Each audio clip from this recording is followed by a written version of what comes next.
नमस्कार. भक्तिप्रवाह चॅनलमध्ये आपल्या सर्वांचं स्वागत आहे. कुलदेवता, ग्रामदेवता आणि इष्टदेवता कोणाला म्हणतात ते आज आपण जाणून घेऊयात. गावाच्या संरक्षक देवतेला ग्रामदेवता असं म्हणतात.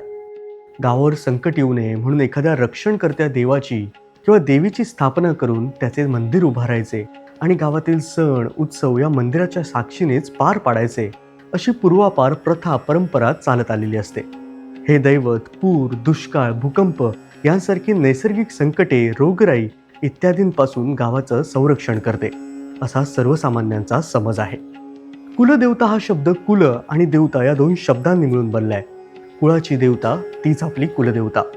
ज्या देवतेची उपासना केल्यावर मूलाधार चक्रातील कुंडलिनी शक्ती जागृत होते, म्हणजेच आध्यात्मिक उन्नतीला आरंभ होतो, अशी देवता म्हणजेच आपली कुलदेवता. कुलदेवता ज्यावेळी पुरुष देवता असते त्यावेळी तिला कुलदेव, आणि जेव्हा ती स्त्री देवता असते त्यावेळी तिला कुलदेवी असं संबोधलं जातं. त्याचप्रमाणे तुम्हाला जी देवता आवडते, जिचं पूजन साधना करायला मनापासून आवडतं, त्या देवतेला इष्टदेवता म्हणतात.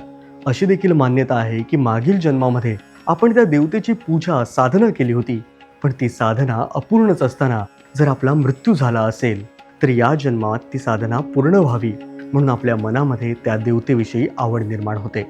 आपल्या जीवनात काही वेळा अचानक संकट येतात, कामं अडकतात, मन शांत राहत नाही. अशा वेळी आपल्याला प्रश्न पडतो की सगळं काही ठीक सुरू आहे ना? आपल्या कुलदेवतेचा आशीर्वाद आपल्यावर आहे ना?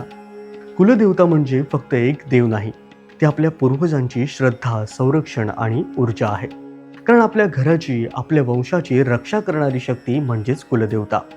जर त्यांचा आशीर्वाद कायम राहिला तर जीवनात मार्ग आपल्याला आपोआप सापडतात.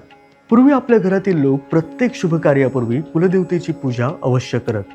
लग्न असो, नवीन घर असो किंवा कोणतेही महत्त्वाचे काम, सर्वप्रथम आपल्याला आठवण येते ती कुलदेवतेचीच.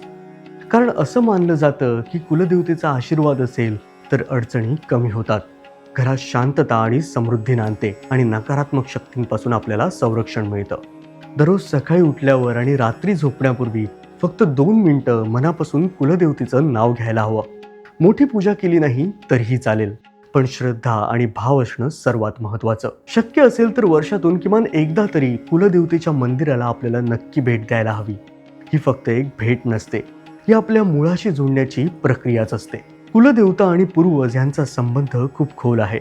आपल्या घरातील मोठ्यांचा आदर करा आणि पितृपक्षात श्रद्धेनं तर्पण करायला विसरू नका.